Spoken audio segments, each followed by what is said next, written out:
Assalamualaikum warahmatullahi wabarakatuh. Perkenalkan, saya Imelia Parapa dengan NIM D1B1 18030. Saya dari kelas C, jurusan Agroteknologi, Fakultas Pertanian Universitas Halu Oleo. Nah, dalam video kali ini berisi tentang praktikum teknologi budidaya tanaman perkebunan dan industri. Praktikum kali ini saya laksanakan di salah satu kebun kopi yang berada di Pedamaran Bokin, Kabupaten Toraja Utara. Untuk mendapatkan informasi mengenai teknologi apa saja yang digunakan untuk meningkatkan produktivitas tanaman perkebunan khususnya kopi, saya akan melakukan wawancara kepada Bapak Ishak Dendang selaku pengelola ataupun direktur dari perkebunan kopi yang ada di Pedamaran Bokin, Toraja Utara. Ya, selamat siang Pak. Siang. Ya, saat ini saya bersama dengan Bapak Ishak Dendang. Terima kasih Pak atas kesempatan yang diberikan kepada saya. Saya Imelia Parapa dari Fakultas Pertanian Universitas Halu Oleo. Adapun yang ingin saya tanyakan Pak mengenai teknologi apa saja yang digunakan dalam mengembangkan produktivitas tanaman perkebunan khususnya tanaman kopi.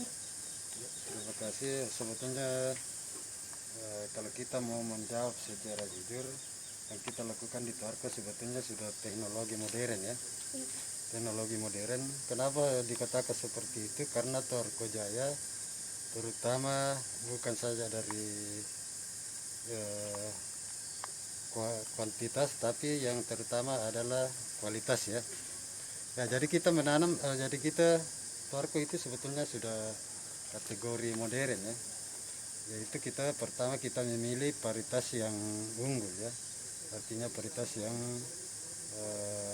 menurut dunia kopi yang paling enak, khususnya kopi Arabica ya. Jadi di Torko Jaya itu tidak ada namanya kopi Robusta atau kopi lain selain Arabica. Ya, dan adapun yang kita lakukan itu sesuai dengan teori-teori yang ada di pertanian, seperti pemangkasan, pemupukan. Jadi kita sudah jalan seperti yang ada di dalam teori. Untuk sejarah pembukaan lahannya, ini Pak bagaimana? Kalau sejarah pembukaannya, konon katanya ya pernah orang Jepang datang di Indonesia. Saya kurang tahu persis tahun berapa, dan melihat namanya Gunung Pedamaran ya. Dan setelah kembali ke Jepang dia mengambil kesimpulan bahwa di sini cocok untuk tanaman kopi ya. Namanya Pedamaran. Ya, Pedamaran ini nih namanya cerita orang dulu, Gunung Pedamaran artinya tempat ambil damar ya. Makanya dikatakan Pedamaran, tempat ambil damar. Ya, dan waktu itu sebelum tahun 1976 dia sudah mulai buka ya, tapi belum resmi. Jadi resminya Torko Jaya dibuka nanti tahun 1 April 1976. Untuk teknologi yang digunakan atau alat yang digunakan saat pembukaan lahan itu apa Pak? Ya, waktu itu sudah termasuk modern ya, bukan lagi menggunakan parang, tapi sudah mulai menggunakan mesin-mesin namanya sengso ya. Ya, kemudian untuk pembuatan penataan lahan itu menggunakan doser ya. Jadi waktu itu belum ada yang namanya sekarang eskavator. Jadi untuk pembuatan baik itu jalanan, tempat bangunan itu semua menggunakan namanya doser ya. Untuk pengolahan lahannya Pak, alat atau teknologi apa yang digunakan? Kalau pembuatan lahan itu sebetulnya masih manual ya. Artinya untuk pembuatan teras-teras itu biasanya kan orang menggunakan alat berat untuk membuat teras dari teras 1 ke teras 2. Tapi kita di sini dulu masih menggunakan tenaga manusia ya. Pembuatan teras pertama kita membuat kayu, kita buat kayu disusun sedemikian rupa sehingga menyerupai suatu teras ya. Kemudian di teras itu kita mengukur untuk membuat patok. Setelah membuat patok baru kita membuat lowang seperti itu ya. Untuk penggunaan benih Pak, di sini menggunakan benih lokal atau benih hibrida? Ya, sebetulnya kita di sini pertama kita menggunakan benih lokal ya. Itu namanya Arabica typica. Arabica typica, tapi Arabica typica ini tidak tahan dengan namanya penyakit karat daun, atau kalau orang pintar namanya HP, penyakit HP ya, Amelia pentastrix. Jadi dari tahun 1976 sampai 1990 kita pakai jenis varietas Arabica typica. Dan waktu itu karena tidak tahan karat daun, maka kita ganti varietas lain. Itu kita ambil bibit dari jember ya. Jadi mungkin bukan namanya hibrida, tapi yang jelas bibit unggul dari jember ya, yang sudah melalui penelitian di IKRI di Jember seperti itu. Jadi sampai sekarang kita menggunakan varietas namanya S. Selini S795 ya. Kalau untuk alat atau teknologi yang digunakan pada saat menanam? Alat yang digunakan untuk menanam tenaga manusia ya. Ya, jadi kita belum menggunakan mesin-mesin, baik itu buat lubang, jadi masih menggunakan tenaga manusia ya. Sekarang kan sudah canggih pakai bor untuk buat lubang, tapi sampai sekarang kita masih menggunakan tenaga manusia untuk pengelolaan lahan ya. Kalau untuk penggunaan pupuk Pak, di sini menggunakan pupuk kimia atau menggunakan pupuk organik? Ya, di sini kami ada bagi dua, ada organik, tapi sebagian besar pupuk kimia ya. Kira-kira hanya 5% untuk menggunakan pupuk organik, yang ada kami kategorikan namanya kebun organik.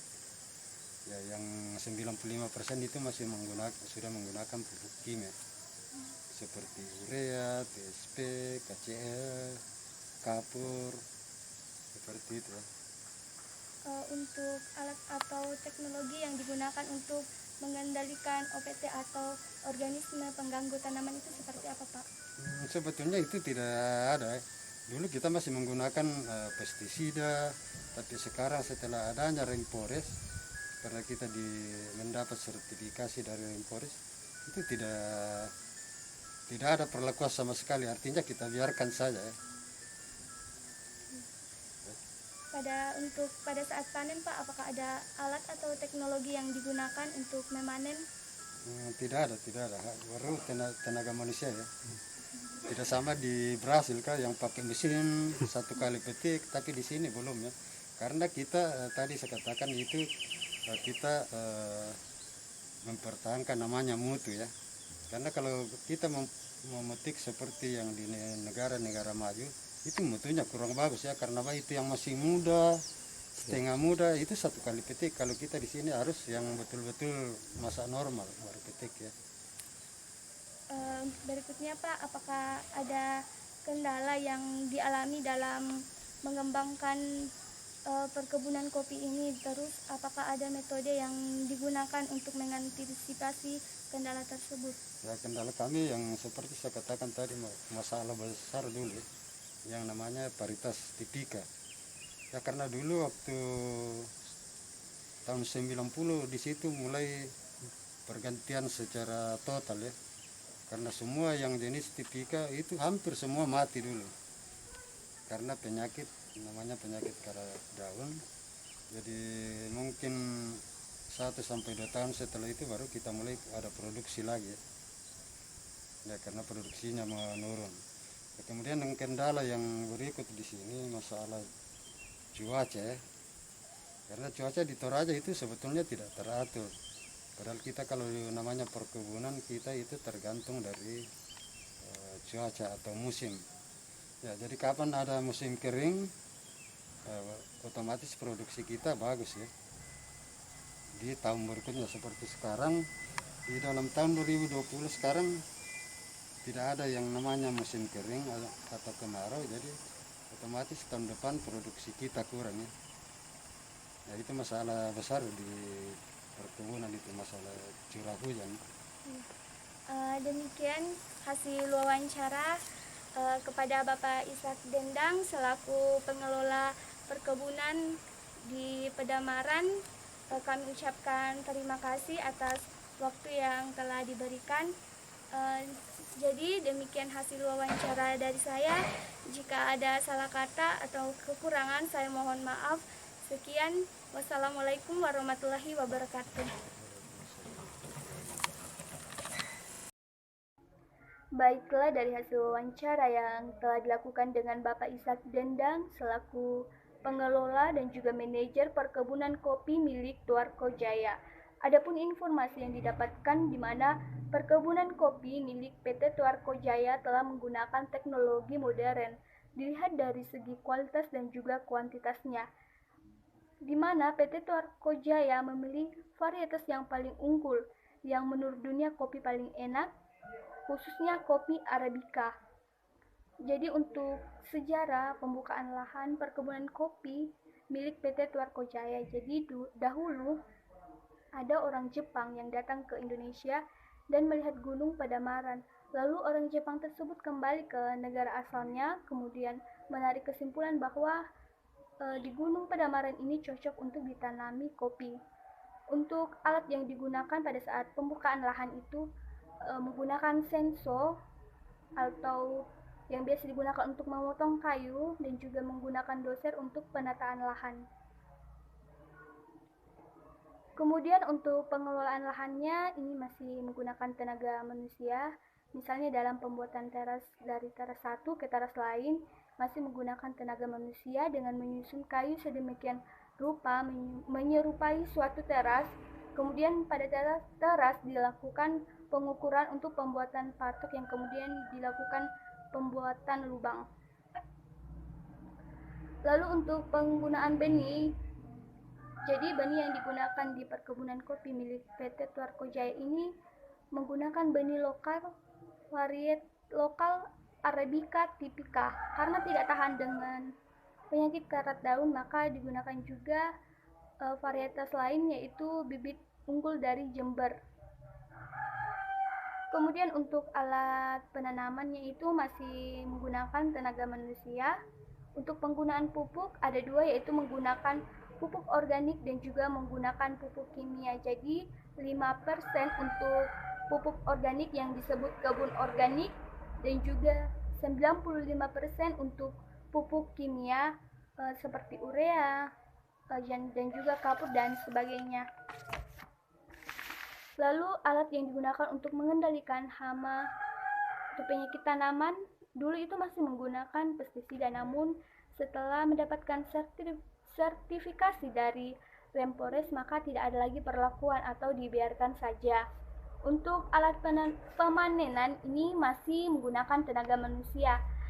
Alasannya yaitu karena PT Tuarko Jaya ingin tetap mempertahankan mutu, karena memetik dengan menggunakan alat seperti di negara-negara yang lain itu untuk mutunya itu kurang bagus, karena biji kopi itu masih ada yang muda ataupun setengah masa itu sudah dipetik. Jadi untuk kualitas kopi atau mutunya itu tidak terlalu bagus. Jadi PT Tuarko Jaya tetap menggunakan tenaga manusia untuk tetap mempertahankan mutu dari kopi. Kemudian untuk kendala, adapun kendala yang dialami pada tahun 1990. Jadi dulu itu varietas Arabica hampir semuanya mati karena penyakit karat daun. Lalu kemudian sekitar 1-2 tahun kemudian baru dilakukan produksi kembali. Dan juga yang faktor kendala yaitu cuaca. Jadi memang di Toraja ini cuaca itu sangat tidak teratur, karena seperti kita ketahui bahwa perkebunan tersebut sangat bergantung pada kondisi cuaca dan juga musim. Jadi di Toraja itu Jika musim kering maka hasil perkebunan kopi milik PT Tuarko Jaya itu produktivitasnya sangat bagus. Jadi menurut Bapak Ishak Dendang pada tahun 2020 ini musim kering itu di 2020 tidak ada musim kering. Jadi diprediksikan bahwa di tahun depan itu akan mengalami penurunan produksi. Jadi ini merupakan masalah besar di perkebunan kopi milik PT Tuarko Jaya. Jadi sekian dari saya, jika ada salah saya mohon maaf. Terima kasih. Wassalamualaikum warahmatullahi wabarakatuh.